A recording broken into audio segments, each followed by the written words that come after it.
Okay guys, so in today's video I will show you the best 5 decks in my opinion right now in the game. We have the Piggy's deck, we have the E-Giant deck, the Golem deck, one Mortar deck, and the Giant Skeleton Hawk deck. Let's hop into the first game. Guys, so we're in the first game. We're starting with the Giant Skeleton Hawk deck. I think at the moment it's a really strong deck as the Giant Skeleton got buffed and the Queen also. So we will just start with our Hawk as normal. So let's see, he's playing Wall Breakers, Bats and Knight. Seems like could be the deck with Spear Goblins, Knight, Minor Wall Breaker. Played our Queen to defend this. We will just play our Giant Skeleton in front as it's really tanky. His Knight is out. So he will play his Little Prince, Dog of course. We still have our Queen ability that we will use now, so it survives. The bomb should kill the big Guardian, and this is our first connection.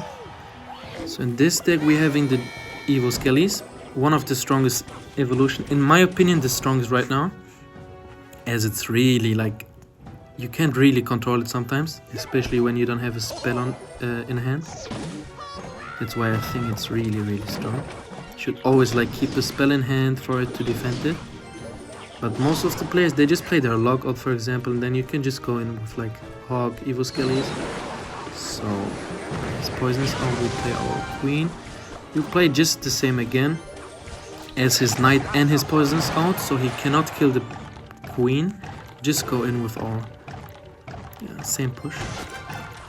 So he will play a Lock, not a Lock right now. So Queen ability, so it goes invisible. The bomb kills the Little Prince and he's low on elixir. He's really low on elixir, especially when he plays his Wall Breakers maybe. Doesn't. Have our Evil Skeleton to defend this. Earthquake, so the bomb tower dies and he still needs to play his Lock. Exactly. With this deck you can just like play a Giant Skeleton in the back, Queen on the field for the 3-card cycle. And then you can just like cycle Hawks behind the Giant Skeleton. So we'll just do it right now. We play our Archer Queen first for the 3-card cycle. Giant Skeleton 2. Just as I said, you have to be careful of course. This Little Prince really like can do a lot. Little Prince in general is still like OP. Just Earthquake here. And we have our second Giant Skeleton and second Hawk. The Little Prince will go into the bomb and die. Exactly. We just have our second Hawk, as I said. Can just cycle Hawks. He has his bomb tower. We EQ this. Even though it's dead, we'll just EQ this. And this should be game. Should be game as he doesn't have his bomb tower in cycle. We can just play our next Hawk. Why? Because, as I said at the beginning, keep your Archer Queen on the field so you can just cycle Hawks. Let's hop into the second deck. So the second deck is our Piggy's deck. It was strong like 2 seasons ago. Also the last season. We're playing it with the Little Prince. You can also like play the Queen in it, as it got like really buffed. Might be even stronger. But like it depends on you. What you prefer, what troop you prefer. I prefer the Little Prince as it's like cheaper. Can just like cycle more Piggies or like cycle more deliveries, especially like delivery cycle or delivery lock is really strong in defense. So our Little Prince is focused, okay, on his Little Prince. So we can see the delivery is doing really great work, and I think he's low on elixir, so we can just go in with our next Piggies, even though okay, he might be at like 3-4 elixir now. But we can just go and we will lock this, so he still needs to defend this. Okay. Lock was a bit too much actually, because he just played his own lock. But as I said, this deck is really strong in defense, and especially because of this like fast cycle Little Prince, you can just like win against counter decks and defend pretty well. We'll just play our Little Prince here. We have our Evil Skeletons. Let's see what he's doing. We don't have to play our Evil Skeletons here. We'll just play a bit slower now.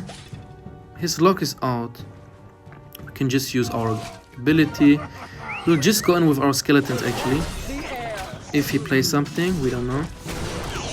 He wizard on it, okay. But as you can see, guys, our evil skeletons just survived, and this is GG's. This is GG's already. They will just go to his king tower, and people still think like the skeletons aren't that good or they're like not that strong. But as you can see, you can't kill them.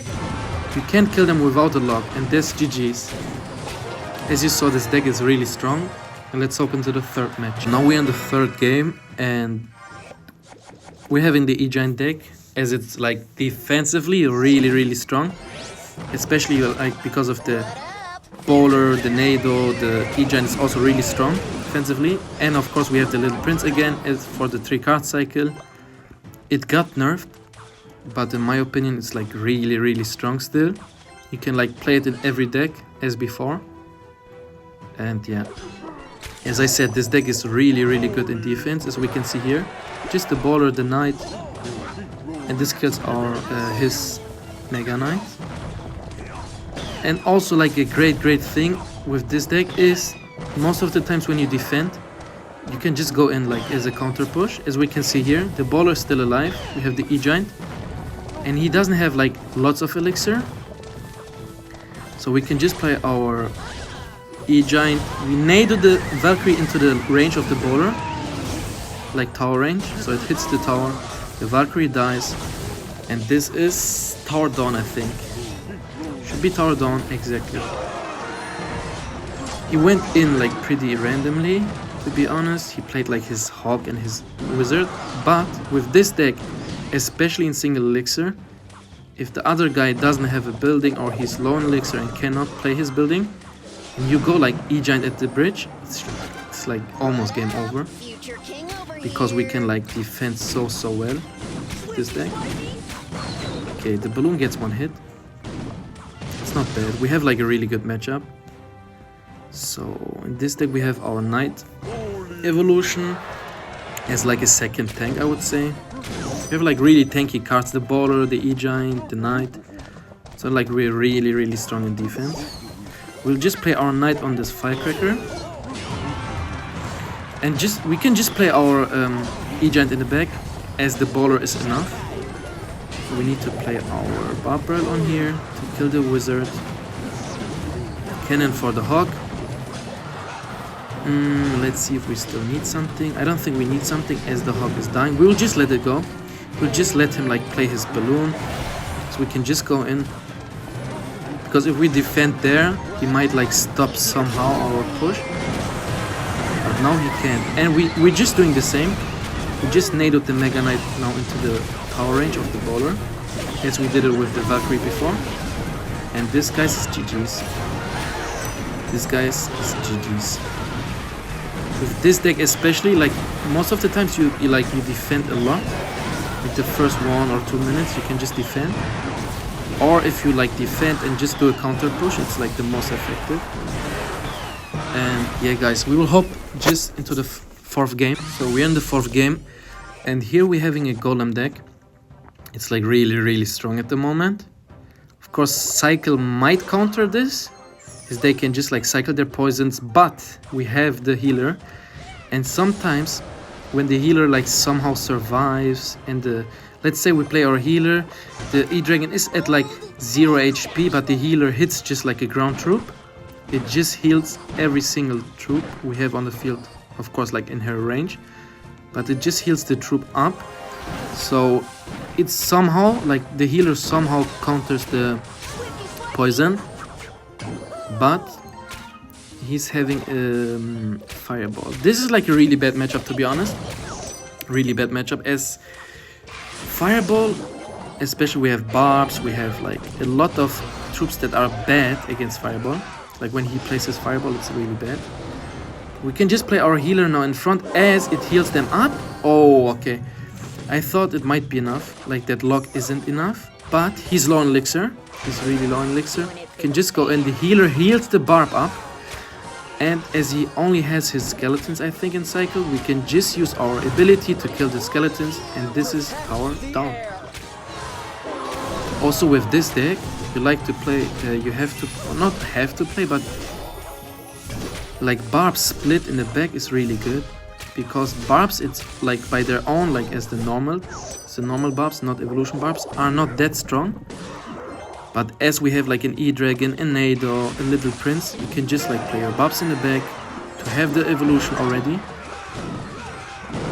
And then you can just like cycle your pumps, play. Of course, with this deck you want to play like really passive the first 1 or 2 minutes. So you can just like have 1 or 2 pumps, and then in single you can just build up a push. As we can see here, healer behind the Golem. I think like healer and especially E-Dragon is really important for the offense, because with a Nado you can just like pull their... Oh, he gave up.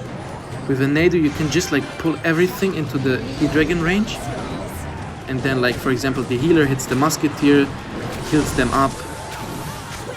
The E-Dragon does like really good work behind the Golem. Let's hop into the last game. Okay guys, for the last game we're having a Mortar deck, especially with the guards and the queen, because both got buffed, and the guards, guys, might be one of the strongest cards right now, because arrows do not kill them anymore.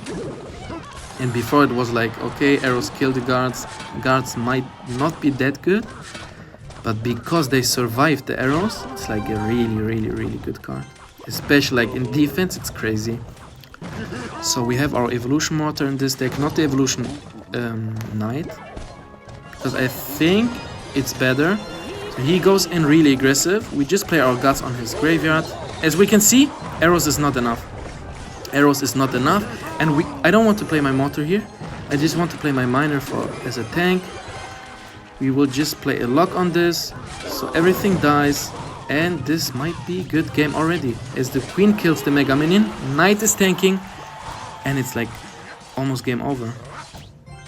It's almost game over. I think it's already game over, to be honest. As you can see, this is like, because he couldn't kill like the guards with his arrows, such a good counter against graveyard. No? Okay, he's still playing. I think it's sure that he will not win. But as you can see, guys, 1 push is enough. Even with a Mortar deck, it's not like usual for a Mortar deck to like go in this way. But as I know, if they're playing graveyard with arrows, it's like most of the times it's with freeze. Means they can freeze, but it's 4 elixir, and he was already low. So there was like no possible way for him to defend. We will just play our Ice Spirit here, so the Knight goes out of the range. He played his archers. We will just play our guts to defend, exactly. We also have our poison for his graveyard, and guys, I think it's already GG's. We'll play our archer queen for the 3-card cycle. Back. You don't want to play your Knight in the back, because we need it for the bowler or for his Knight. We'll just play defense now, as we don't really have to go in. We don't have to like go in, overcommit somehow, and then just lose. So let's play our poison here.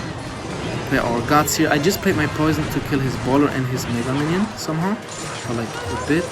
He freezes. We play a late lock, so he cannot like get our tower. It was obvious that he gets damage, of course, but his tower is down. Ours is on 1500, and that's okay. It's okay to get some damage sometimes, because he will, like, there's no way for him to come back here. Queen and guards, as you can see, guys, really strong. Okay, guys, as we saw, all of these decks has like their strong points and of course weak points, but the queen, especially the queen and the guards, are at the moment like one of the strongest cards. And also the evolution skellies, I think, in my opinion, they're a bit underrated, and you should just like give one of these decks a try.